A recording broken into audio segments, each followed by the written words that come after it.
Comment ça, Dédé, tu connais pas Alien et les garçons? C'était tellement bien qu'ils ont commencé à faire des films dans l'espace. D'ailleurs, l'héroïne s'appelle Alien Ripley. Eh ben, pour rendre hommage à cette magnifique série qui a bercé mon enfance. Oui, j'avoue, on n'a pas du tout eu la même enfance, toi et moi. Toi, à 8 ans, tu vivais déjà dans une cage. Heureusement, dans celle que je t'ai achetée, il y a la Wi-Fi. Donc, t'as pas d'excuse pour aller mater Alien et les garçons. Allez, chante avec moi. Alien, je m'appelle Alien. Je suis un xénomorphe comme les autres.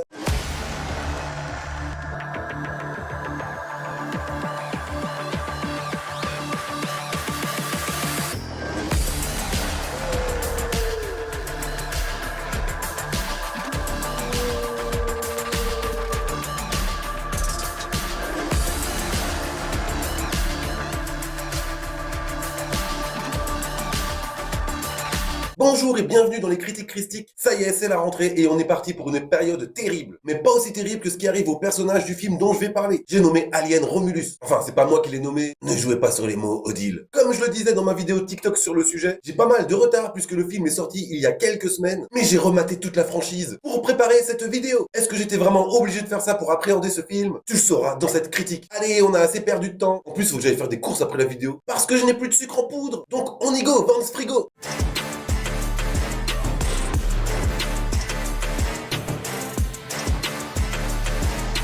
Quelques années après les événements sur le vaisseau Nostromo, un groupe de jeunes colons de l'espace travaille en tant que mineurs dans l'espoir de rejoindre une autre planète verdoyante, Ivaga. Un des membres propose d'utiliser une station abandonnée en orbite autour de leur planète actuelle afin de se rendre sur Ivaga. Cependant, ils se retrouvent face à face avec la forme de vie la plus terrifiante de l'univers alors qu'ils fouillent les profondeurs de cette station. En 2021, la décision est prise en secret de réaliser un nouveau film de la franchise, Alien Romulus. Seulement, les conséquences de la pandémie sont encore bien présentes. Beaucoup de salles de ciné sont encore fermées. Par conséquent, les studios recevaient de moins en moins de recettes. Dans ce contexte particulier, en mars 2022, le cinéaste Fede Alvarez va écrire et réaliser un nouveau film Alien. Il précise que le film n'est pas directement lié aux autres de la franchise et qu'il sera diffusé sur Hulu. Puis on apprend en juin 2023 qu'il sortira finalement dans les salles américaines le 16 août 2024. Pour Fede Alvarez, il n'a jamais été question pour la Fox que la franchise Alien se poursuive sur les plateformes de streaming. Le budget s'élevant à 80 millions de dollars était exactement le même lorsque le film était prévu pour sortir sur la plateforme Hulu en novembre 2023. L'idée de départ pour le scénario de ce nouveau film provient de l'imagination de son réalisateur, inspiré de la version longue d'Aliens le Retour, qui se demande alors quelle était la vie de très jeunes colons envoyés sur de dangereuses planètes pas encore terraformées. Pour contextualiser Alien Romulus, l'intrigue se situe entre le premier Alien de Ridley Scott et Aliens le Retour de James Cameron. L'histoire se passe 20 ans après les événements du premier film, lorsqu'Ellen Ripley expulse le xénomorphe dans l'espace, tel Dédé qui expulse des troncs de séquoia après un chili con carne bien trop épicé qui visiblement cherchait la sortie au plus vite. Comme je le disais, Alien Romulus est réalisé par Fede Alvarez, qui est loin d'être un manche, puisqu'il est à l'origine du Evil Dead de 2013 et des deux excellents Don't Breath. Et tu n'es pas sans savoir que c'est un fan incontesté de la franchise Alien, comme nous tous. Ah, tu savais pas? Eh bien, c'est un fan incontesté de la franchise Alien, comme nous tous. Et cette passion inconditionnelle va avoir un impact direct sur les choses plus ou moins bien que j'ai vues dans le film. Bon allez, je dévoile le poteau rose. J'ai beaucoup aimé Alien Romulus, parce que le film est fait très sérieusement, respectant quasiment tous les codes de la franchise, même un petit peu trop. Ce n'est pas J.J. Abrams avec Star Wars, faut pas exagérer, mais Fede Alvarez n'a pas pris énormément de risques pour faire ce très bon film. Il a trop respecté la franchise, il a utilisé tout ce qu'on adorait dans les meilleurs aliens, avec de légères différences, et finalement très peu de fanservice. Ça pourrait être une bonne chose, mais ça ressemble trop à ce qu'on connaît déjà. Là où un film comme Prometheus, je le reconnais bien plus bancal, avait au moins le mérite de tenter de nouvelles choses. Ici, on a tout de même un sentiment de déjà-vu, avec néanmoins comme différence le jeune âge de nos protagonistes. Pour différentes raisons, j'ai trouvé qu'Alien Romulus était un peu un mix entre Alien 1 et 2, utilisant pas mal de ficelles qui fonctionnaient dans les deux films. Le côté oppressant, angoissant et claustrophobique du premier, quand nos héros se retrouvaient coincés avec un 8e passager, pas forcément invité à la fête, et le côté multi-créature qu'on retrouvait dans Aliens 2 le retour, dans lequel nos héros étaient submergés par la multitude de bestioles. Moi aussi, Dédé, j'étais amoureux d'Ellen Ripley quand j'étais petit. Mais quand j'ai vu qu'elle sortait avec le professeur Venkman dans SOS Fantôme, j'ai lâché l'affaire. Le type, il chasse des fantômes, mec. Comment tu veux que j'arrive à rivaliser? Moi, le seul truc que j'arrive à chasser, c'est les abonnés. En plus, Dédé, on va pas se mentir, tu fais peur à toutes mes conquêtes. D'où mon célibat forcé. Toi, tant que tu seras en vie, il y aura zéro mariage pour moi. En revanche, il y a pas mal de choses novatrices, parce qu'on est en 2024. Donc, sur la forme, Fede Alvarez a pu se faire bien plaisir. Il y a ce subtil mélange entre la CGI utilisée et le côté réaliste en animatronics des créatures. Ou encore quand ce sont de véritables acteurs à l'intérieur des costumes. Acteurs au physique bien atypique, aussi bien pour interpréter les xénomorphes que les facehuggers. Non, mais je sais que dans les facehuggers, y a pas de comédien dans les costumes, c'est bien trop serré. Le rendu visuel est donc très satisfaisant, d'autant que le film est très généreux de ce côté-là. On les voit assez souvent, et c'est criant de vérité, et le spectateur y croit à mort, avec certaines séquences iconiques des précédents films, reprises partiellement par Fede Alvarez pour rendre hommage au chef-d'œuvre de l'époque. Je parle des deux premiers. Il y a quelques bonnes idées de mise en scène, notamment lorsque l'intrigue se passe simultanément dans deux structures différentes, de taille totalement opposée. Comme je le disais, il y a un tout petit vaisseau pour tenter de reproduire le côté claustro qu'on avait pu ressentir à l'époque à bord du Nostromo, et en parallèle dans une plus grande station, plus précisément dans la section Romulus, dans laquelle peuvent interagir plusieurs xénomorphes avec nos personnages, faisant bien sûr écho à Aliens le retour. Au rayon des défauts, je trouve qu'on a un petit peu de mal à se repérer en tant que spectateur. Par moments, la géographie n'est pas claire, et c'est dommage, puisqu'on voit bien la volonté de Fede Alvarez de nous immerger au plus profond du récit, avec toutes ces bestioles en colocation. Les personnages ne sont pas trop mal écrits, avec une héroïne qui ne tente pas d'égaler la prestation de Sigourney Weaver, et ça c'est une très bonne chose. Mention spéciale au personnage d'Andy, jouant son frère synthétique, possédant plusieurs développements de personnages. Et c'est ultra bien fait. Je ne peux bien sûr pas trop en dévoiler, c'est un synthétique qui est aux côtés de nos héros. Mais il ne faut pas oublier que c'est un produit fabriqué par la société Wayland, entreprise créée par Peter Wayland dans le film Prometheus des années plus tôt. Les autres personnages secondaires ont le droit eux aussi à un développement. Il y en a un qui déteste les synthétiques, comme par exemple Andy, il peut pas le blairer, mais la raison est expliquée dans le film. On a aussi le droit à de très beaux plans d'extérieur, dans lesquels on aperçoit notre station passer à côté de planètes avec une échelle vertigineuse. Et c'est à ce moment-là que tu te dis qu'on est vraiment rien, comparé à l'immensité du vide. On pouvait aussi s'en apercevoir dans l'excellent film Interstellar, lorsqu'Endurance passe à côté du trou de verre. Pour rester dans l'aspect visuel du film, l'introduction de celui-ci se passe dans un premier temps sur la planète sur laquelle les habitants sont clairement colonisés pour travailler presque comme des esclaves. Tout ça pour le compte de Wayland. La planète est surpolluée, surpeuplée, il y règne misère et insécurité. On n'arrive même plus à voir le soleil, et je reconnais que c'est très bien exécuté. En termes de photographie, on se croirait dans Blade Runner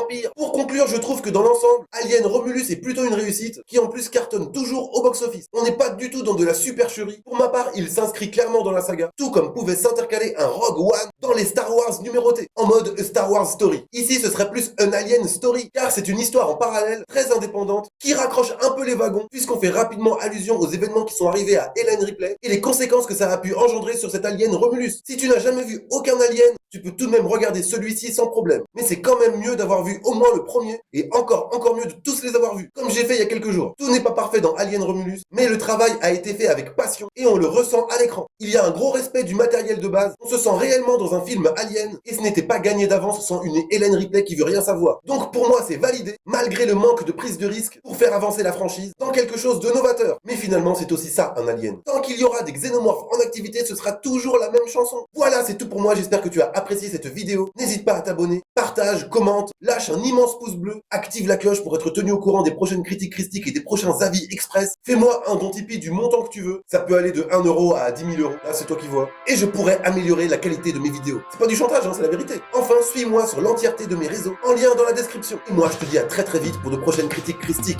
Ciao.